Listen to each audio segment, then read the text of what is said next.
Time once again for Second Helping, the podcast of choice for fans and followers of the number one league in all of collegiate athletics, the Southeastern Conference. Travis Reier, senior analyst for BamaOnLine.com, part of the On3 network, alongside my great friend and co-host, Mr. Brent Beaird, college football analyst for First Coast News in Jacksonville, Florida. Of course, Brent, a longtime voter for the most prestigious honor in all of collegiate athletics, the Heisman Trophy. We may try to bully Brent Beaird a little bit in relation to the ballot he has submitted as we anxiously await the 2023 winner of that award. But Brent, we've got so much stuff to get into. We've got college football playoff fallout. We've got bowl schedule for the Southeastern Conference to get into.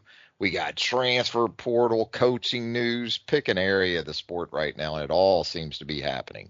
Well, it's just amazing. And now there's some lower division games, but the only real game we've got this weekend is Army-Navy. And I'll be brief about this, but I know you've gone. And Trav, my question is, if people ever have a chance to go to that game, should they go? They should go a couple times if they get the chance, but certainly as a bucket list sort of item for any sports fan. Just about any person in general. I don't even think you have to like sports or football or be a fan, so to say. But absolutely great experience. Have gone multiple times, a couple times in Baltimore, once in Philadelphia. Shoot, yeah. If you can do it, if you can pull it off, take it in. It is an experience like no other. We do have Army-Navy coming up this weekend. We do have the Heisman Trophy reveal coming up later on Saturday. And Brent, look, I'm not going to push you, okay? I'm not going to try to get you in the corner and get you to give us the rundown of how you voted in this race. What I'm going to ask you, though, is did the events of championship weekend maybe alter the way you were looking at things going into the weekend? I think it probably altered. Now, all Heisman Trophy voters get three choices. Mm-hmm. Who's your number one guy, two guy, and three guy? And I think probably what it did, maybe it shall we say, interchanged two and three. I'm not sure one was affected, and I think pretty much everybody thinks Jaden Daniels is going to win it, frankly. And obviously you've got Marvin Harrison and Bo Nix, and you've also got Penix, who has just been tremendous. Marvin Harrison Jr. made it as a finalist, I guess. Yes. So I think it's just kind of the order. Ballots were in Monday at 5, and Trav, I mean by 7 o'clock, they've got the finalists on Monday night. So those folks are there, and we will have the ceremony on Saturday night. Would I really hope, and that's a bucket list thing for me. Really would love to go to and just see what that's like in person, frankly. But it is it's still arguably the most prestigious award. And the thought hit me too, Trav. If Jaden Daniels had a real defense, they might be in the playoffs themselves. Yeah, it might be. And I think when you start thinking ahead a year to a 12-team playoff, the potential to still perhaps have made the field a year from now, especially with a guy like Jaden Daniels behind center. You talk about a team in that type of scenario that would have the puncher's chance because of the quarterback position, and really that offense in general, because they get on a heater, they can score 40 plus, and still that roster isn't terrible. Have not played well, obviously, on the defensive side of the ball, had some key injuries over there too, but offensively, that's a team that I don't think anyone would like to see in one of those first round games for sure, even as a road team with Jaden Daniels behind center. So, Brent, we also have, of course, the fallout from last Sunday's college football playoff reveal. Boy, it was a good day for the SEC, considering what happened Saturday in Atlanta with Alabama knocking off Georgia. Despite the public bravado, I guess you could say, of Greg Sankey in his comments leading up to that game as it relates to the inclusion of his league in the college football playoff, regardless of the outcome of that Alabama-Georgia game, still some folks holding their breath on Sunday around midday, and didn't just work out for Alabama in the college football playoff. But boy, when you look at the New Year's Six bounty that the league is going to get out of this thing, I'd say it checked all the boxes. Yeah, there's no doubt about that. And as far as New Year's Six, again, real opportunity for Ole Miss to improve on and get an 11th win for the season.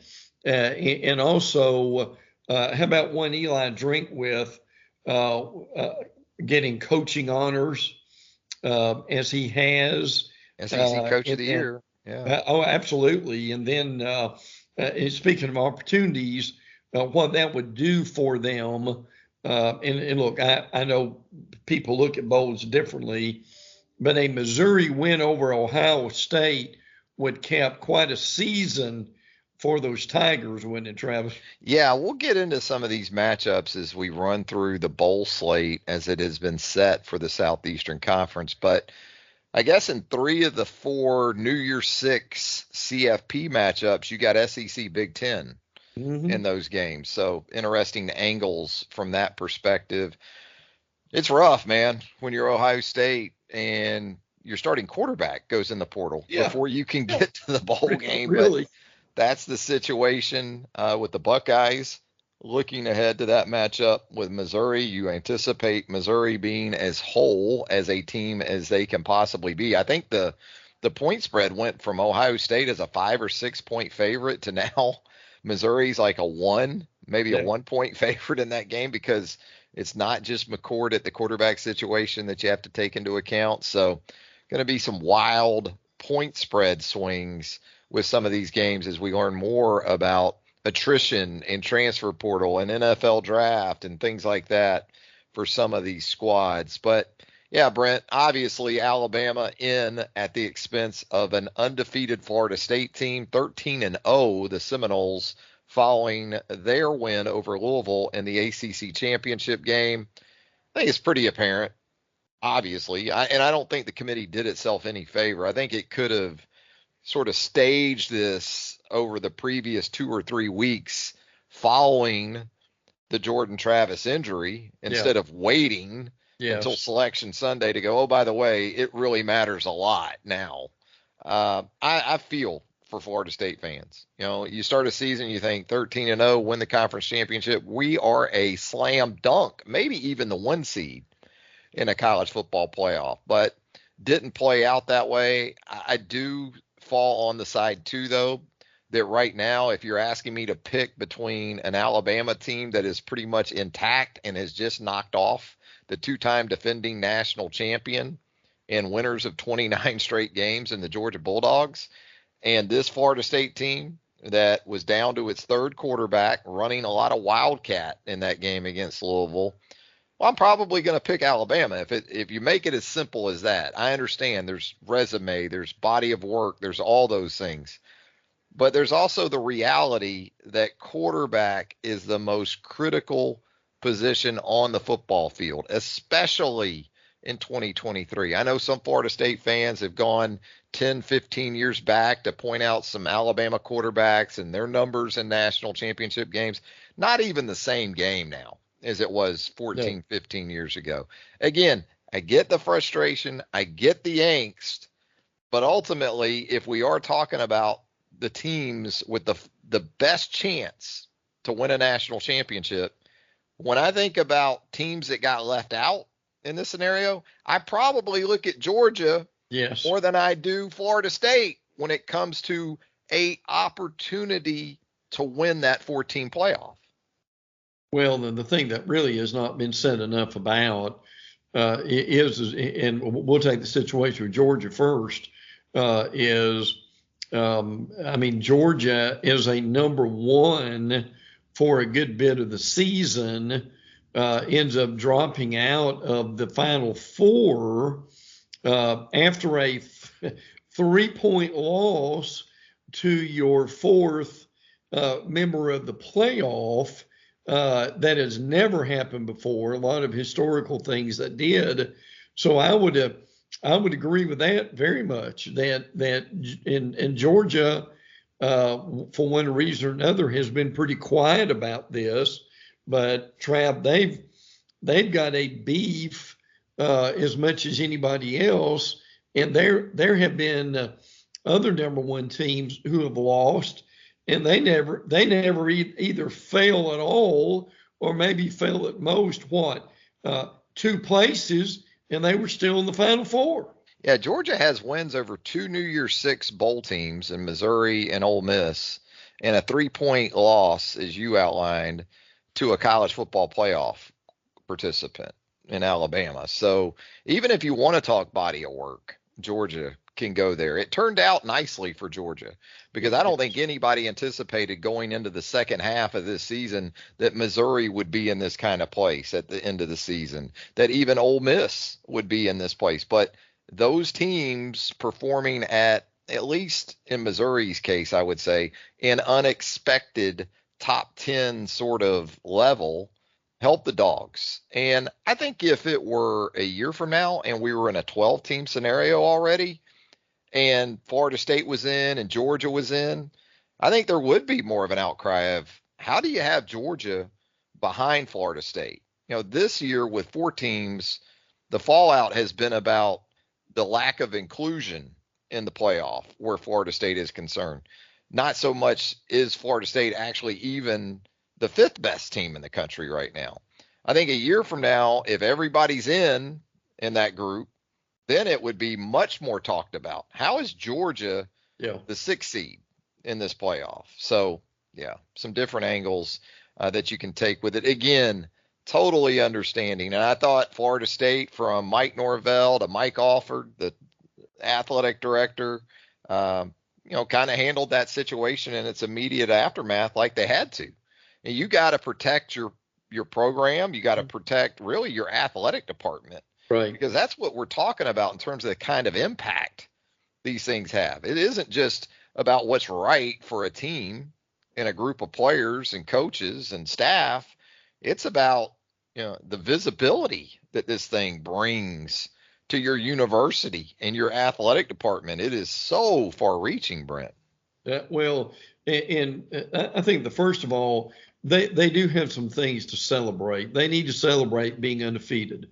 They need to celebrate winning an ACC championship because that means something, and that they need to have a celebration of their fans at some point, and I'm sure they will, by being able to do that. Now, I don't think the bowl is going to be if you win the bowl game, you'll impress the nation and the committee. I'm not sure that's the motivation necessarily going into the bowl game against Georgia, but I think there's some things that we can learn about this, and I'll be brief about this. One is, unfortunately, the system failed Florida State, and we were really fortunate, weren't we, Trav, that we had a situation where that this had not happened before, and it had been a regular with just being limited to 4 teams. This is the first time it really came out and bit a team. There's some other things that have been mentioned.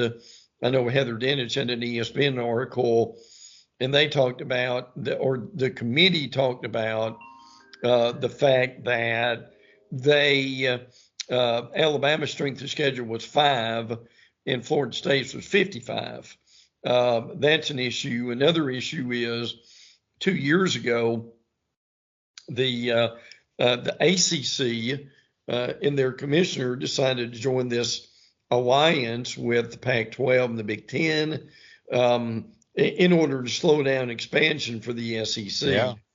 What was coming out of that was, before that alliance happened, they were on the verge of expanding the playoffs starting this year, not next year, but this year. So that slowed it down a year at that point. So what does Florida State do?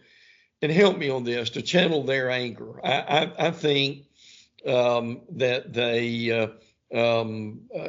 do all they can, and I've been told by a source at FSU that they're going to double down on getting out of the conference. Now, where they go, I don't know. Yeah, where are they going? I don't think the SEC has a seat at the table. No. For them or Clemson right now. So is it Big Ten or bust maybe for Florida State? Maybe. I think that's possible. But that may be the recourse that they continue to do at this point, is to just work toward getting out. So, I mean, when you've got an ACC schedule, is that always going to bog you down? Now, they'll be in it next year, and Mike Norvell deserves a lot of credit for what they've done and the guys that they have gotten in this situation. So my thing, Trav, is, I get the anger. I get the T-shirts. I get, to talk about we want to sue somebody. But, I mean, the reality is the playoff situation is not with the NCAA. It's a different entity, but with the commissioner and the playoff committee. So the question is, what do we do if you're FSU during this time to feel your anger at some places where that it's going to help? And one place that's helped, Travis, they've gotten a lot of attention for their NIL, and they've got new members who have joined that and who are giving money. So hopefully that will be something positive coming out of this for the Noles. Yeah, that almost sounds like a GoFundMe after someone passes away or something, but I think too, and not to turn this into an FSU show because that's not the intent. We're just sort of relating that situation to the SEC and obviously Alabama getting in. And I don't think Alabama, by the way, has to apologize to anyone for its inclusion. If you look at Florida State's best win of the season, it's LSU, right? Yeah. LSU from the SEC. Alabama beat LSU. Alabama beat 8 other SEC opponents to go 9-0 in league play in 2023. So no apologies required from those in the Alabama corner, in my opinion. But I think part of it too for Florida State is this was a season you were really pointing to. Yes. It feels like next year Florida State may very well make a 12 team field, but it may be as a 9 or 10 win team. It probably isn't going to be as a 13 win team in a year's time. So let's get into the bowl schedule as it relates to the SEC overall, Brent, and it's really going to crank up on my birthday, December the 27th. I get the Aggies and the Cowboys for a birthday present. The Texas Bowl, 9 p.m. Eastern on ESPN, December the 27th. Mike Gundy taking on a soon-to-be led by Mike Elko, bunch of Aggies. And I see A&M still a 4.5-point favorite here at last check. Pretty cool matchup. I think A&M fans probably rejuvenated following the coaching change. I'm not sure if Mike Elko totally moved the needle. Mike Elko feels like the hire that perhaps the Aggies didn't entirely want, but it might prove to be the one A&M absolutely needed in this guy. Oh, yeah. He's very organized, very disciplined, and his teams are in the same way, too. Listen, Trav, I don't know if anybody has made the number of changes that A&M have made over the last few days. which is important. Walter Nolan is still trying to decide what he's going to do. Colin Klein, remember that name? I know that he is going to be the next offensive coordinator at A&M. People are wondering about Elijah Robinson, their defensive line coach. He's going to Syracuse to be on that staff. So this would be a nice way to end the season, get some momentum. And Trav, look, we were talking about the LSU defense a minute ago. Man, oh man, I watched that Texas Oklahoma in Oklahoma State game. Trav, I'm convinced. I've seen some high schools with better defense than Oklahoma State had on that day.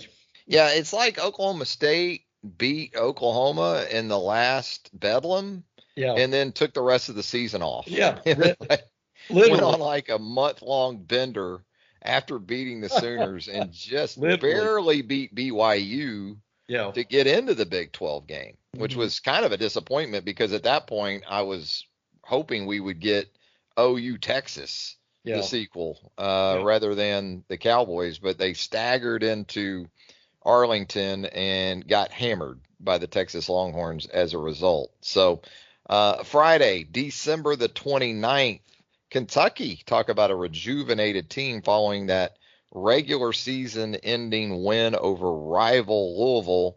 Pretty good Gator Bowl matchup with Clemson traveling to Jacksonville to take on Mark Stoops and Big Blue. Well, I think what's going to be exciting about this too will be the changes that are going to be made. Basically after the bowl game, but that energizes a lot of fan bases, to say the least. Brock Vandergriff, it looks like, is leaving Georgia, going to Kentucky to be their quarterback, and frankly, we don't really know what he can do. He's played a little bit, but he hasn't played much. But that will be interesting with Devin Leary. That experiment didn't really work the way we thought it would. So I think there's some pretty positive changes there. And the same thing with Clemson. They've added Matt Luke, a name well-traveled in SEC lore, and Chris Rump. Also going to be interesting to see what Dabo does in the transfer portal along that line. And Trev, the other big thing for the Gator Bowl, these are two fan bases who will travel, so this should be a pretty well-attended game. It should be. I think it helps the Gator Bowl that both of these teams are coming off rivalry wins. Clemson over South Carolina, Kentucky over Louisville, and the Vandergriff news for UK is interesting. Former five-star recruit for the Georgia Bulldogs at the QB position, and once again, Kentucky looking to strike some portal gold behind center for 2024. Coming up on that same day, the 29th, you've got later in the evening the Cotton Bowl, the aforementioned matchup of 7 and 9, number 9 Missouri, looking to win 11 games, taking on an Ohio State team. You talk about portal, you talk about sit-outs. This is one of those games that we're going to probably get into throughout the bowl season where you got questions about how many scholarship guys maybe some of these teams are going to have in these matchups. Yeah, absolutely. But listen, if that Missouri offensive contingent that we've watched all year, if those guys are healthy, led by Brady Cook, boy, that's going to be a lot of fun, is it not? And again, a lot of questions with Ohio State, but can you imagine if Missouri wins that game with the momentum they go with in the off season after this year? 4 bowl games on the next day, Saturday, December the 30th, 3 of them involving SEC teams, starting with the noon Eastern kickoff in the Peach Bowl as Ole Miss takes on Penn State on ESPN. Boy, whatever you think of James Franklin and I'm wondering exactly what Penn State fans think of him at this point. He Yeah. seems to win 9, 10 games on a Yep. consistent Yep. basis, gets the Nittany Lions into these type of games, and a real opportunity for Ole Miss. You would think that the break is going to be especially good for Jackson Dart, who the way he plays the position puts himself in peril probably more often than he should, but an Ole Miss team with a chance again to kind of heal up.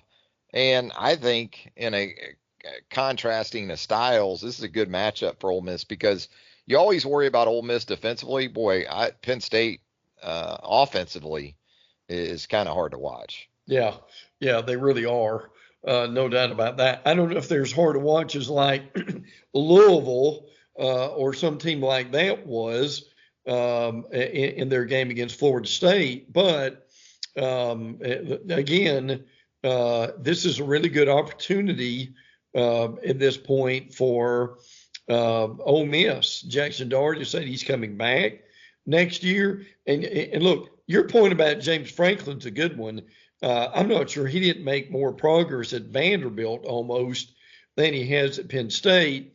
Win 9 or 10 games, but they just can't beat Michigan and they just can't beat Ohio State. So really, really good opportunity here for Lane Kiffin.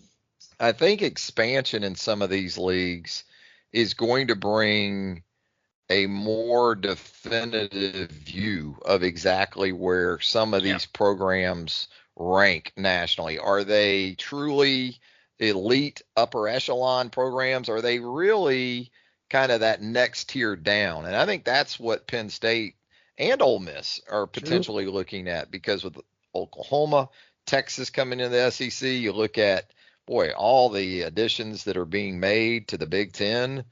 These are the kind of programs that could go from this 10-11 type of matchup to 20-25 here, maybe in the next couple of years. Also on that Saturday, December the 30th, 2 p.m. Eastern, ABC television, Maryland taking on Auburn in Nashville at the Music City Bowl.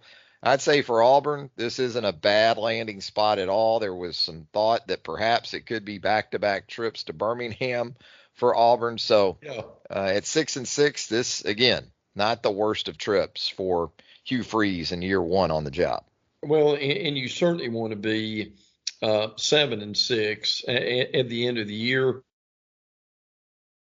This is not a bad matchup, frankly, for Auburn with Talia at quarterback, Tua's brother, and that wide receiver group. If they're able to make some hay with the Auburn secondary, that could be a problem. But at the same time, Auburn's defense was stout at times during the year. Trav, I think more than anything else, and you hope for a win, but I'm sure right now, Hugh Freeze's main focus is on restocking this roster, improving it through the portal, and also, and as far as recruiting is concerned, and it looks like they will have a good year, as they've proven that already in getting Cam Coleman, who's a tremendous 5-star receiver from A&M. So it'd be great to win it, but winning some recruiting battles and portal battles, I think, is more important for Freeze right now than even the bowl game. Yeah, we've seen Tua Tagovailoa take his shot at Auburn while at Alabama in the past.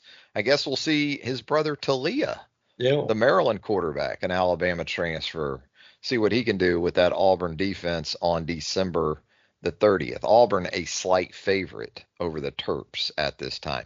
Orange Bowl, afternoon kickoff on a Saturday in the Orange Bowl. That's a little bit different. Seems like traditionally the Orange Bowl has been a nighttime game. I guess by the time you get into the second half, you're going to be under the lights in South Florida. But again, controversy involving this game. Florida State, obviously, not excited. If it's possible to not be excited about a New Year's Six spot, Florida State, understandably, in that boat, looking to take on a Georgia team favored by 14.5. So I think that kind of speaks a little bit to the committee's ultimate decision as well. We still have to totally figure out at this time who's going to be available for both teams Yes. to play in this game between the NFL draft, between transfer portal. But if it's kind of close to what we're anticipating, a bounce back opportunity to say the least for Kirby Smart's team. Yeah, no doubt about that. And Trev, one of the big questions to be asked and answered is, what does Carson Beck do? Yeah. I know you've heard those rumors like I have, and we just couch them as rumors at this point. I mean, I've heard Beck wanting a lot of money, up to $4 million. Wow. We'll leave that as a rumor. I think he does need to come back and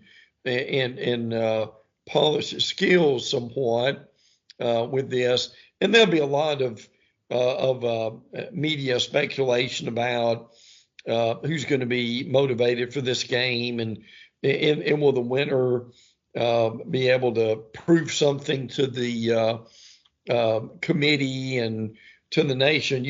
I think we'll hear a lot of that, but no, I think you hit on it.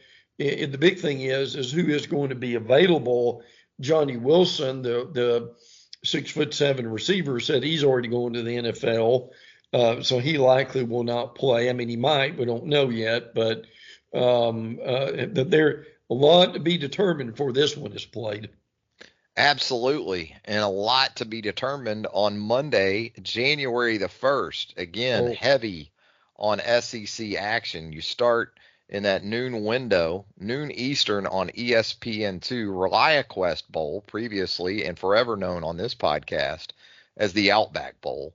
You're going to get Wisconsin and LSU from Tampa. And again, still trying to sort through some roster potential there. I guess Jaden Daniels primarily among that group for the LSU contingent.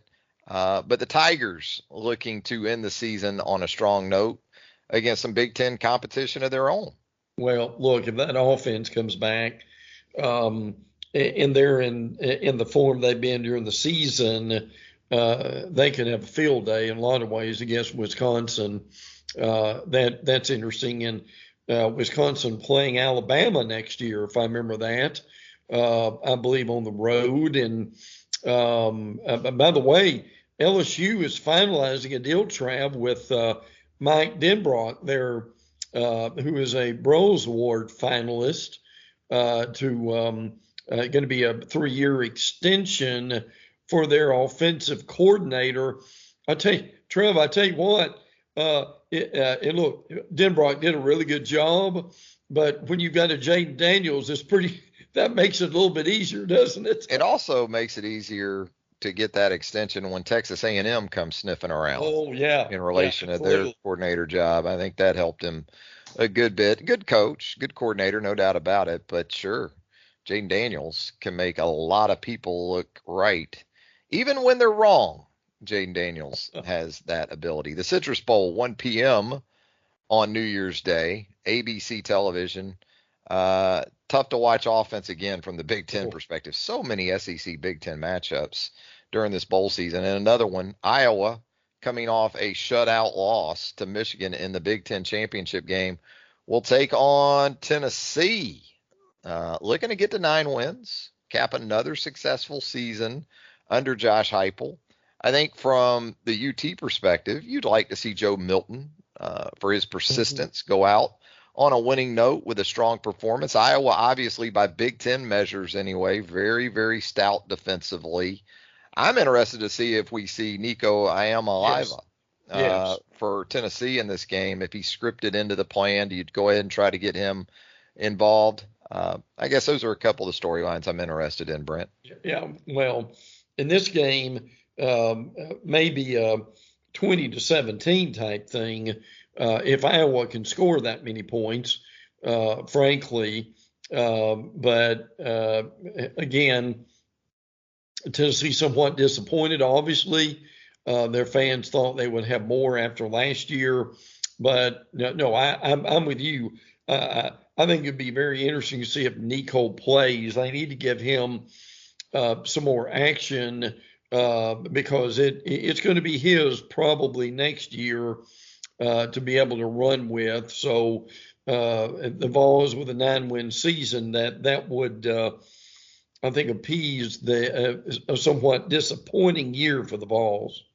And of course, capping New Year's Day from the SEC perspective, number 4 Alabama, number 1 Michigan in the Rose Bowl, 5 p.m. Eastern on ESPN. It feels like the seeding, according to some folks, might be flipped, just in terms of the struggles that Michigan has had in this specific spot. When we're talking about the elite programs from the SEC, the Georgias, the Alabamas, what we've seen from the Wolverines in those matchups previously is a real struggle to keep up, where you're talking about twitch and speed and dynamic playmaking ability, because Alabama, Georgia, they're going to match you at least at the lines of scrimmage. Offensively, defensively, and that's where Michigan obviously prides itself, Brent.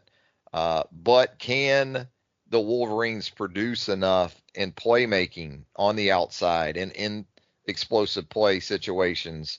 It's not something they've done a lot of this season. I think they're going to have to find a couple in this one.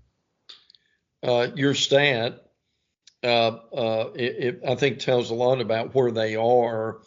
Pass plays of 40 yards or more, Alabama 17 and Michigan 4. And then I saw another stat, over the 5 games since the start of November, Michigan's offense has passed for 1 touchdown and ran for 15. So, and J.J. McCarthy is I think he's a fairly solid quarterback. Yeah, he's not a stiff, No, by no means. But look, now I'm with you on this. This is still a line of scrimmage game, which is something Alabama really as the game went on, Trav, the Bama offensive line really won the battle with the Georgia front 7 on defense. And can they do the same thing with Michigan? Yeah, that's the one area of Alabama's football team that's maybe come the farthest. I know you got to talk about Jalen Milroe from that perspective too, but some of the things that we've seen from Alabama, the growth of Caden Proctor at left tackle, the insertion of Jaden Roberts at right guard has really taken that team to a level that we kind of anticipated it being at the end of the season, but maybe getting there a little sooner than it did during the course of the current season. So, yeah, I mean, you look at Michigan and the stat that you outlined, the one that I tweeted, and I've had people say, well, Michigan doesn't throw the ball that much. Michigan's thrown the ball more than Alabama has. Yeah. So it's not a quantity stat. Alabama has thrown the ball, I believe, 30 times fewer than Michigan over 13 games and has 13 more plays of 40 yards or more. So going to be fascinating to watch. We're going to have plenty of time to break it down. This Alabama team, I think, is like every other team that we talked about, going to be able to put this little break to good use because they got dinged up a little bit against Georgia. Kool-Aid McKinstry had to leave the game. Trey Amos filled in admirably at that corner spot. Dallas Turner dinged up a little bit. Jason McClellan, starting running back, didn't play against Georgia. So, getting this group rested, recovered, recentered, and ready to go, priority number 1 for Nick Saban right now, who, by the way, at the age of 72, just absolutely burning up the recruiting trail here in the last 48 hours or so. Just he's got that crimson blazer on, and he's in a lot of houses right now. He loves that and loves to be with families. But Trav, so much going on, and I don't want to ignore, and I wish we had time to get into it more, but state championship games going on. I know in the state of Alabama and Florida, probably many others too. So encourage our listeners and viewers to look at those. We'll be continuing to follow the the bowl game news, transfer portal. Lord, our early signing day is going to be here in less than 2 weeks. I don't know how these coaches are doing it right now, frankly. So, and Travis, we go out to, did I see this correctly that our Pops has grown another year to 76 years old, I believe. So the folks have to have a Pops report before we go. Yeah, we celebrated 7-6 with Pops. I've got my 55th coming up. Yes. And then the older brother, Gene Jr., he turned 50. God, he turned 58 about the same time. We're all kind of in a cluster. Yeah. So Nana Yeah. does these birthday get-togethers because there's so many of us where we share them. And so I shared that with Pops and the older brother. It was pretty cool. Pops got as a 76-year-old, he got a kick out of the handshake between Kirby and Nick after that game I bet. last Saturday because he's always pulling for the old dog. Yes. He loves when the old dogs show the pups. Right. Kind of the lay of the land. So he did enjoy that, but Pop's doing well, hanging in there, and we'll see how Christmas goes. That's always it's always a bit of a wild card with Pops, but doing pretty well. Brent, as always, man, a lot of fun. Look forward to catching up again soon. Me too, bud. Take care. For Brent Beaird, Travis Reier, thanking you for joining us right here on Second Helping on the Belly Up Podcast Network. If you haven't hit that subscribe button yet, do that for us. Hit a like, turn on those notifications. You'll get all of our podcasts. Wherever you subscribe to podcasts, you're going to find Second Helping. We'd also like to thank our executive producer, Bill Oakley. So for the gang, once again, Travis Reier, thank you. Until next time, so long, everybody.